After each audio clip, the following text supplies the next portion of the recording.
Fire ants are invaders that can be a real pain, both literally and figuratively. These reddish ants are aggressive, and their sting can be painful. They typically build mounds in your yard. Their sting can cause allergic reactions, and in yards, their mounds can be a real hazard. Organic insecticides like D-limonene in citrus peels can effectively tackle fire ant mounds. Simple soap and water can also work. Start your soap solution by adding a tablespoon to a bucket. Next, add half a gallon of hot water to the soap. Carefully mix the soap and water with a stick or long-handled spoon. Pour this soap mixture directly onto the mounds. It helps in breaking down their structure and killing the ants.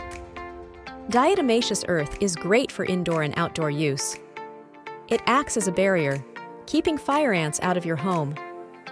Club soda is a simple trick. Pour it on the mounds. The carbon dioxide suffocates the ants inside.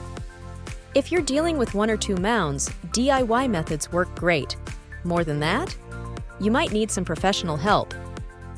If you found our ideas helpful, please like this video, comment with your thoughts about getting rid of ants, and share it with your friends who might like it too. Remember to subscribe to our channel for more super home care tips.